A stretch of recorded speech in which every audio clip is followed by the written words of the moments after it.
Big ബോസിൽ അങ്ങനെ നാളെ ലാലേട്ടൻ എത്തുകയാണ്. ഒരുപാട് കാര്യങ്ങൾ നാളെ പറയുവാനായി ലാലേട്ടൻ മാറ്റിവെച്ചിട്ടുണ്ട്. എയറിൽ കയറ്റുവാനായി കുറേയധികം മത്സരാർത്ഥികൾ ഈ ആഴ്ചയിലുമുണ്ട്. അതോടൊപ്പം തന്നെ സിബിൻ ഇന്ന് കാണിച്ച ആ ആംഗ്യം എന്താണെന്നുള്ളതും മറ്റുള്ള കാര്യങ്ങളും ഒക്കെ നാളെ മിക്കവാറും ചർച്ചാ വിഷയമാകാൻ സാധ്യതയുണ്ട്. ലൈവിൽ അതിൻ്റെ കറക്റ്റായിട്ടുള്ള സീനൊന്നും കാണിച്ചിട്ടില്ല. ആ പോർഷൻ ടൈമിൽ എതിർവശത്തിരിക്കുന്ന അംഗങ്ങളെയാണ് കാണിച്ചത്. അതുകൊണ്ട് തന്നെ അത് കറക്റ്റായിട്ട് എന്താണെന്ന് നാളെ അറിയാൻ പറ്റും. അതിനെക്കുറിച്ചുള്ള ഒരു ചർച്ച ഉണ്ടാകുമെന്ന് തന്നെ ബിഗ് ബോസ് അനൗൺസ് ചെയ്തു. അതോടൊപ്പം തന്നെ നാളെ ഡബിൾ എവിക്ഷൻ ഉറപ്പായിരിക്കും. കാരണം കഴിഞ്ഞ ആഴ്ചയിൽ പോകാത്ത കണ്ടസ്റ്റൻസിനെ എല്ലാം നാളെ പറഞ്ഞുവിടാൻ സാധ്യതയുണ്ട്. കഴിഞ്ഞ ആഴ്ച എവിക്റ്റ് ചെയ്യുന്നതായി കാണിച്ചത് ശരണ്യയും അതോടൊപ്പം തന്നെ ജാൻമണിയുമായിരുന്നു. ഇത്തവണ ജാൻമണിക്കൊപ്പം പുറത്തു പോകാൻ പോകുന്നത് ശരണ്യ തന്നെ ആണോ, അതല്ല അൻസിബയോ ശ്രീരേഖയോ വല്ലതുമാണോ എന്നൊക്കെ നമുക്ക് നാളെ കാത്തിരിക്കേണ്ടതായിട്ടുണ്ട്.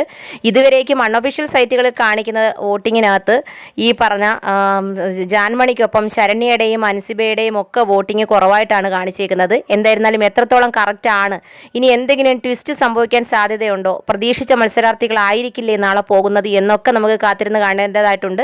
നാളത്തെ എവിക്ഷൻ അപ്ഡേറ്റുകൾ നേരത്തെ കിട്ടുവാണെങ്കിൽ ഞാൻ നിങ്ങളിൽ എത്തിക്കുന്നതായിരിക്കും. എന്തായിരുന്നാലും നാളെ കാത്തിരിക്കാം ലാലേട്ടൻ്റെ എപ്പിസോഡിന് വേണ്ടി എന്താകും.